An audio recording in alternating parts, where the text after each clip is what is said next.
Nélida Piñón entre nosotros. Igual que nuestra literatura en español, la literatura portuguesa realiza un viaje de ida y de vuelta. El gran poeta de distintos rostros, Fernando Pessoa, lo expresó mejor que nadie con su frase ritual: "Mi patria es la lengua portuguesa". Igual que, décadas más tarde, Carlos Fuentes diría que nuestra patria común es la Mancha. Es decir, el idioma castellano. Las dos lenguas bajo el tutelaje de sus santos patronos.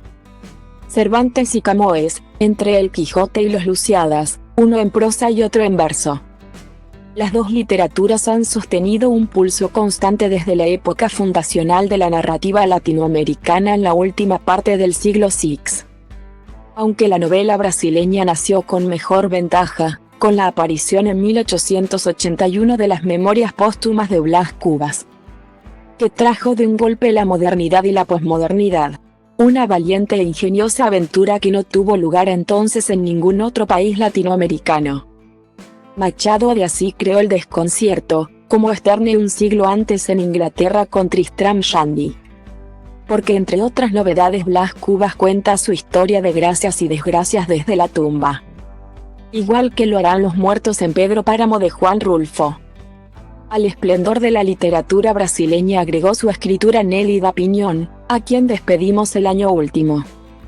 Hija de inmigrantes gallegos, su voz dio un registro profundo a la compleja historia del Brasil, que ella supo llevar a los escenarios de la imaginación en su obra maestra La República de los Sueños. El Brasil de los inmigrantes. Los gallegos que en el siglo VI atravesaron el mar en busca del sueño americano.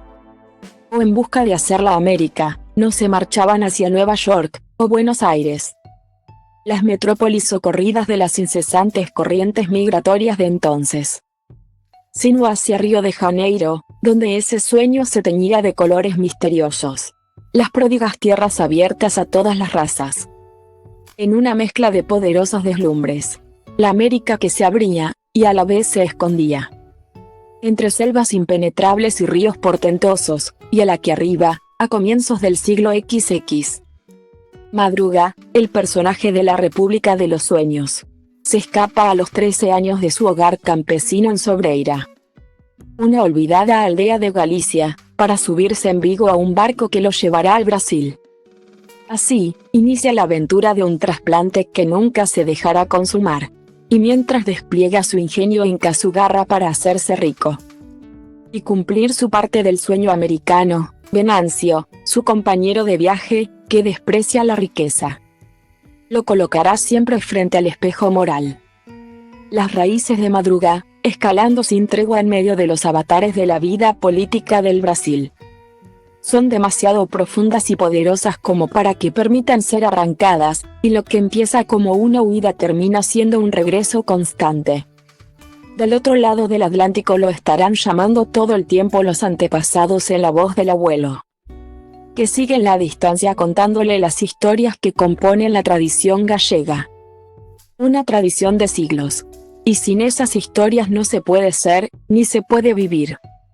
La novela se abre en el lecho de muerte de Eulalia, la esposa que Madruga había ido a buscar a su pueblo de Sobreira. Por esa puerta final entramos a conocer la dilatada saga familiar, contada en diferentes voces y en diferentes planos, con diferentes resonancias, y que terminará por ser narrada en la voz perentoria y desenfadada de la nieta Breta, heredera final de las historias y los secretos familiares. Ella es la depositaria de la saga, espejo de la propia Nélida, que asume el papel de traspasar al territorio de la imaginación las historias de sus ancestros gallegos. Una familia a través de 2 siglos, a ambos lados del mar, del lado de Galicia. El mito con fuerza telúrica, que retiene la cabeza y el corazón de los que se van, condenados a volver siempre. Del lado del Brasil, la historia viva, el mosaico político y social que va componiéndose pieza por pieza tanto en la vida pública como en la vida de los personajes. Los abuelos sostendrán la imaginación en la bruma lejana de las tradiciones, los hijos, entretejidos en la urdimbre ambiciosa de los negocios, serán la realidad. Un laberinto de descensos, con escaleras que siempre llevan hacia abajo, a sótanos y entrepisos cada vez más profundos. Una historia contada lleva a otra historia, y cada personaje está compuesto de varios planos, a los que accedemos gracias a las virtudes esplendorosas del lenguaje de Nélida y de su ejemplar forma de contar, sin prisas, sin sobresaltos, enhebrando con paciencia maestra los múltiples hilos del tejido familiar. Y corre parejas con otra gran novela de migrantes, Una casa para M.R. Viloas, de Bechica. Es Naipul, descendiente de hindúes llegados a la isla de Trinidad, en el Caribe. Compone otra épica del Éxodo, y relata los arraigos y desarraigos de una tribu extranjera en tierras americanas. Solo que en este caso las transposiciones culturales son mucho más lejanas. Así como Madruga crece en un ambiente de extrema pobreza, marcado desde niño por la ambición del éxito, y no puede explicar su existencia sin la conquista de la riqueza. Al revés, M.R. Viloas, hijo también de la pobreza, es el fracasado por antonomasia, que aprende a ver sus descalabros sin rencor, y con un humor que nunca echa a perder la amargura. La República de los Sueños pertenece a esa estirpe de las novelas que, al contar una saga familiar a través de décadas, cuentan a la vez la historia de un país, y también la historia de una aventura cultural y espiritual, que es la del Éxodo, sin lo que no es posible entender la historia de facetas múltiples y superpuesta de Brasil, ni entender las historias de sus inmigrantes. Y la admirable voz de Nélida Piñón queda entre nosotros, a ambos lados del mar.